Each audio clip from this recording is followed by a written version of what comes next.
દોસ્તો, આજે પોડકાસ્ટ પર મારી સાથે છે દિવ્યાબેન. દિવ્યાબેન એક તરવડિયા યુવાન છે, સખત એક્ટિવ છે, ભણવામાં કહો, જોબમાં પણ એમને ઓપોર્ચ્યુનિટીની વાત કરીએ તો બેન ખૂબ જ એક્ટિવ છે. એટલે આજે સવારે મને મળ્યા અને દિવ્યાબેને મને કહ્યું કે સર, મારે તમને થોડાક પ્રશ્નો પૂછવા છે પોડકાસ્ટ ઉપર, તો આપ આવશો? તો મેં એમને કહ્યું હા દિવ્યાબેન, કંઈ વાંધો નહીં, આપણે મળીશું. તો મિત્રો, આજે પોડકાસ્ટ ઉપર દિવ્યાબેન કેટલાક પ્રશ્નો પૂછવા માગે છે, તો હું દિવ્યાબેનને કહીશ કે તમે મને પ્રશ્નો પૂછી શકો છો. દિવ્યાબેન. હા સર, હું તમને થોડાક પ્રશ્ન કરવા માંગુ છું. Yes, very good. સર, તમે મોટિવેશનલ સ્પીકર તો છો જ, યા. પણ તમે મોટિવેશનલ બુક લખી છે? હા, લખી છે ને દિવ્યાબેન. મોટિવેશનલ બુક લગભગ મેં 10 બુક લખી છે, અને એ બધી જ બુકો મેં બહુ નિરીક્ષણ કર્યું, પ્રયોગો કર્યા, ઓબ્ઝર્વેશન કર્યું, અને રૂબરૂ મુલાકાત પણ લીધી છે કેટલાક લોકોની. ત્યારબાદ આ બુક લખી છે મેં. તમે મોટિવેશનલ બુક લખવાનો આઈડિયા ક્યાંથી આવ્યો? યસ, આઈડિયા તો દિવ્યાબેન તમને ખબર જ છે કે હું પ્રોફેસર છું. ગુજરાત વિદ્યાપીઠમાં લાઇબ્રેરી એન્ડ ઇન્ફોર્મેશન સાયન્સ ડિપાર્ટમેન્ટમાં હું પ્રોફેસર છું. મારો વિષય જ લાઇબ્રેરી એન્ડ ઇન્ફોર્મેશન સાયન્સ છે. એટલે વિષય આધીન હું બધા વિદ્યાર્થીઓનો સંપર્કમાં રહું છું. ઘણા બધા અઢળક વિદ્યાર્થીઓ સાથે સંપર્કમાં રહું છું. વિદ્યાપીઠમાં પણ તો ખરા જ, પણ બીજી યુનિવર્સિટીમાં પણ હું કોઈ કારણસર ગયો હોય, અથવા તો કોઈ પણ જગ્યાએ ગામડામાં ગયો હોય, તો હું વિદ્યાર્થીઓ જોડે સંપર્ક રાખું છું, એમનું ઓબ્ઝર્વેશન કરું છું, અને એ ઓબ્ઝર્વેશનમાંથી મને પ્રેરણા મળી છે. ખરેખર તો મારા પ્રેરક બળ છે મારા વિદ્યાર્થીઓ, મારા પોતાના વિદ્યાર્થીઓ, વર્તમાન વિદ્યાર્થીઓ, ભૂતપૂર્વ વિદ્યાર્થીઓ, વિદ્યાપીઠના અન્ય વિષયના વિદ્યાર્થીઓને બહારની યુનિવર્સિટીના, અને હું જ્યાં પણ આઉટ સ્ટેટમાં ગયો હોય, કંઈ પણ જગ્યાએ ગયો હોય, તો વિદ્યાર્થીઓ મારા ધ્યાનમાં હંમેશા રહે છે, યુવાનો મારા ધ્યાનમાં રહે છે. એટલે દિવ્યાબેન, તમારા પ્રશ્નનો જવાબ છે કે યુવાનો મારો પ્રેરણા સ્ત્રોત છે. સર, અમારી ઈચ્છા એવી છે કે તમે થોડી ઘણી મોટિવેશનલ બુક પર વાત કરશો. યસ, મોટિવેશનલ દિવ્યાબેન, મેં બુક તો 10 લખી છે, પણ એમાંથી એક બુક ઉપર હું આજે વાત કરીશ. એ બુકનું નામ છે કૌશલ્ય એ સફળતાનો પ્રેરણા સ્ત્રોત. કૌશલ્ય એ સફળતાનો પ્રેરણા સ્ત્રોત. આ બુકમાં એટલી બધી સરસ બાબતો વણી લેવામાં આવી છે મિત્રો, અને તમે જોશો તો આ બુકસ્ટાર પબ્લિશર દ્વારા પબ્લિશ થયેલી છે, અને આ બુક ખૂબ જ વેચાઈ છે. અને કોઈ પણ વિદ્યાર્થી જો આ બુક વાંચશે, કોઈ યુવાન વાંચશે, કોઈ યુવતી વાંચશે, કોઈ બાળક આ બુક વાંચશે દિવ્યાબેન, છતાં પણ એને પોતાને એની અંદરથી કંઈક નવી બાબતો મળશે. હવે આ બુકની અંદર જુદા જુદા ચેપ્ટરોનો સમાવેશ કરેલો છે. જોરદાર ચેપ્ટર છે, પોતાની જાતને ઓળખો. પહેલાં તો માણસે, યુવાને, અથવા તો તમે દીકરી છો તો તમારે પોતાની જાતને, જો માણસ પોતાની જાતને ઓળખી જશે તો એ કંઈ પણ કરી શકશે. પોતાની જાતને ઓળખો એટલે પોતાની અંદર છુપી ટેલેન્ટ છુપાયેલી છે, પોતાની અંદર છુપા કૌશલ્ય છુપાયા છે, એ ઘણીવાર આપણને ખબર નથી હોતું. બીજું કોઈક આપણને જાણ કરે છે વ્યક્તિ કે ભાઈ તારી અંદર દિવ્યાબેનની જ વાત કરું તો દિવ્યાબેન સરસ ગાઈ શકે છે, પણ દિવ્યાબેનને ખબર નહોતી. મેં કહ્યું કે નહીં, તમે ગાઓ, તો એમ તમારું જ ઉદાહરણ છે, તો તમે ગાતા થઈ ગયા. પોતાને રસ હોય તે કૌશલ્ય કેળવો. જો રસ જેમાં હોય એ બાબતમાં આપણે આગળ જઈશું તો ખૂબ મજા આવશે. કારણ કે કોઈકને, ધારો કે લતા મંગેશકરે કોઈએ કહ્યું હોત કે ભાઈ તું અમિતાભ બચ્ચનની જેમ એક્ટિંગ કર, તે ના કરી શકે. બચ્ચનને અથવા તો બચ્ચનને કોઈ કામ આપ્યું હોત કે બચ્ચન તમે ડૉક્ટર બની જાઓ, તો બચ્ચન ડૉક્ટર ના બની શક્યા હોત, કારણ કે એમની અંદર એક્ટિંગની ટેલેન્ટ હતી, જેવી રીતે લતા મંગેશકરની અંદર સિંગિંગની ટેલેન્ટ હતી. એટલે જે માણસ પોતાને રસ હોય અથવા તો જે આવડતી હોય એ બાબતમાં રસ વધારે કેળવે તો વધારે મજા આવશે. આગળનું ચેપ્ટર આપણે વાત કરીશું તો કૌશલ્ય ખીલવવા માટે મહાવરાની જરૂર છે. Practice max main perfect. Practice માણસને મહાન બનાવે છે, મોટો બનાવે છે. તમે કોઈ પણ જુઓ, ઓશો, બુદ્ધ ભગવાન, મહાવીર જુઓ, ગાંધી બાપુ જુઓ, સ્વામી વિવેકાનંદ જુઓ, ડૉક્ટર બાબા સાહેબ આંબેડકર જુઓ, ડૉક્ટર અબ્દુલ કલામ સાહેબ જુઓ, કોઈ પણ દુનિયાની મહાન વ્યક્તિઓ છે, આઈન્સ્ટાઈન જુઓ તમે, ગુરજીએફ જુઓ તમે, સોક્રેટિસ જુઓ, પ્લેટો, આ બધા જે ફિલોસોફરો છે એ પોતાના કૌશલ્યનો સતત મહાવરો કરતા રહે છે. ઓશો ધ્યાનની વાત કરે છે, બુદ્ધ ભગવાન ધ્યાનની, તો બધા સતત ધ્યાન કરતા રહે એટલે પછી આપણે બુદ્ધ ભગવાનને આપણે ભગવાન કહીએ છીએ. મહાવરો કરતા જ રહેવું પડશે, બીજાની નકલ ન કરવી, પણ એમાંથી કંઈક શીખવું, આપણી પોતાની અકલ વાપરવી. એ આગળનું પ્રકરણ આપણે વાત કરીશું.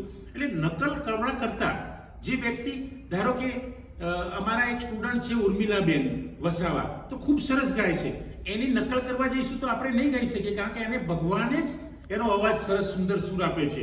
બરાબર. મારી એક બીજી વિદ્યાર્થીની છે નિશા, તો નિશા ખૂબ સરસ એન્કરશિપ કરી શકે છે. તો નિશા જેવી એન્કરશિપ બધા નહીં કરી શકે. એટલે જેને ગાવાની ટેવ છે, ગાવાનો રસ છે, નિશાને એન્કરશિપ કરવાની છે. ધારો કે દિવ્યાબેન પણ સરસ એન્કરશિપ કરે છે, તો એમની એન્કરશિપ કરવાની જે સુટેવ છે એમાંથી આપણે કંઈક શીખીએ નહીં કે નકલ કરીએ. નકલ કરવાથી કંઈ થતું નથી. કૌશલ્ય કુદરતી દેન છે. આ બુકની જ વાત કરું છું, કૌશલ્ય પ્રેરણા સ્ત્રોત બુક છે એના જ ચેપ્ટરની વાત કરું છું. કૌશલ્ય કુદરતી દેન છે. કૌશલ્ય ભગવાને પીરસેલી, ભગવાને અર્પણ કરેલી, ભગવાનનું દાન છે. જો આ કૌશલ્યને આપણે જાતે ઓળખી જઈશું, પહેલા મેં ચેપ્ટર કીધું પોતાની જાતને ઓળખે, અને જો આ કૌશલ્યને આપણે જાતે ઓળખી જઈશું કે જે ભગવાને આપણને આપ્યું છે, તો એમાં આપણે ખૂબ આગળ જઈશું. તો એ વાત છે. વ્યક્તિને એક કરતાં વધુ કૌશલ્યો છુપાયેલા છે. વ્યક્તિની અંદર એક તો હોય જ મિનિમમ, પણ એક કરતાં પણ અનેક કૌશલ્યો છુપાયેલા છે. જો વ્યક્તિ પોતે ઓળખી જશે કે ભાઈ મારી અંદર તો હું સારો સ્પોર્ટ્સમેન બની શકીશ, હું સારો ક્રિકેટર બની શકીશ. બધા ક્રિકેટર બનતા નથી, બધા મહેન્દ્ર ધોની બની શકતા નથી, બધા સચિન બની શકતા નથી, બધા એક્ટર બની શકતા નથી. પણ જેની અંદર જે ટેલેન્ટ છે, અને જો એક વાર એ વ્યક્તિ અથવા તો યુવાન, આજનો યુવાન ખૂબ આગળ છે. એઆઈના યુગમાં તો યુવાન એટલો બધો આગળ છે કે જો એની ટેલેન્ટ ઓળખી જાય તો એ દુનિયા સર કરી જાય, 7 સમંદર પાર કરીને આગળ નીકળી જાય. આકાશને ચૂમીને એવી તાકાત આજના યુવાનમાં છે, એમાં કોઈ શંકાને સ્થાન નથી. અને આગળ આપણે વાત કરીશું, નાનકડું કાર્ય માણસને સફળ બનાવે છે. જો યુવાન એક નાનકડું કાર્ય કરતો હોય, ધારો કે એ મોબાઈલ રિપેર કરતા જો એને આવડી ગયું દિવ્યાબેન, અને જો મોબાઈલ રિપેર કરતા કરતા એવું પણ બનશે ક્યારેક કે મોબાઈલ બનાવનાર કંપનીનો માલિક બની જશે, કારણ કે એની અંદર રિપેરિંગનું કામ છુપાયેલું છે. અને એવા તો કેટલાય દાખલા છે આપણા દુનિયાની અંદર, વિશ્વની અંદર, કે જે માણસે શરૂઆત કરી હતી નાનકડા કામથી, એ માણસો ખૂબ આગળ આવી ગયા છે. એવા દાખલા આપી બેસે તો ખૂબ સમય જાય. પછી આગળ વાત કરીશું, અસફળતા સહન કરવાની શક્તિ. આ બહુ મોટી વસ્તુ છે.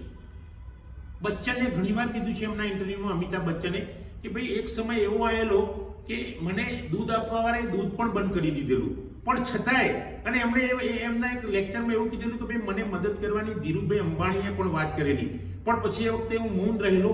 અને એ જે અસફળતાનો સમય હતો, અથવા તો જે એ વખતેનો સંઘર્ષનો સમય હતો, એ મેં સહન કરી લીધો અને એમાં પણ કામ કરતો રહ્યો. તો અમિતાભ બચ્ચન અત્યારે બી કહેવાય છે, અને આ યુગના સુપરસ્ટાર કહેવાય છે.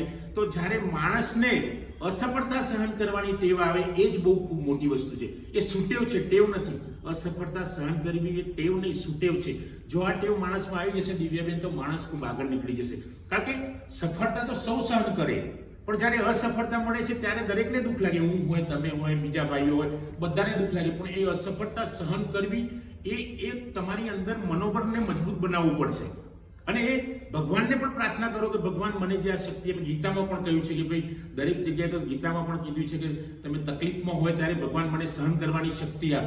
તો ગીતા દરેક ધર્મગ્રંથમાં, કુરાનમાં પણ આ કહ્યું હશે, બાઇબલમાં પણ આ કહ્યું હશે, જુદી રીતે કહ્યું હશે, પણ દરેક ધર્મગ્રંથ પણ આપણને શીખવાડે છે કે અસફળતામાં સહન કરવાની તાકાત આપો. તો દિવ્યાબેન, આ છે મારા બુકના ચેપ્ટર. હવે આપને કંઈ પૂછવું હોય અથવા તો કંઈ વાત કરવી હોય તો આપ કરી શકો છો. હા સર, મારો એક પ્રશ્ન છે. તમે એટલે માણસને પહેલાથી ખબર નથી હોતું કે મારામાં આ સ્કિલ છે, તો તમે આ અલગ અલગ બુક લખો છો, લોકોને પ્રેરણા કરો છો, એ તમને ક્યાંથી આઈડિયા આવ્યો અને તમને કેવી રીતે ખબર પડી કે મારે આ બુકો લખવા જોઈએ? એટલે દિવ્યાબેન, આગળ પણ મેં વાત કરીને ફરીથી તમને કહું, મેં મારા વિદ્યાર્થીઓ, મારા સંપર્કમાં ઘણા બધા વિદ્યાર્થીઓ અત્યાર સુધી આવ્યા છે. ભૂતપૂર્વ વિદ્યાર્થીઓ હતા, વર્તમાન વિદ્યાર્થીઓ, ભવિષ્યમાં આવશે એની પણ હું કલ્પના કરું છું. અને આવા વિદ્યાર્થીઓ આવું કરશે એની પણ મને આઈડિયા કુદરતી રીતે આવતો હોય છે.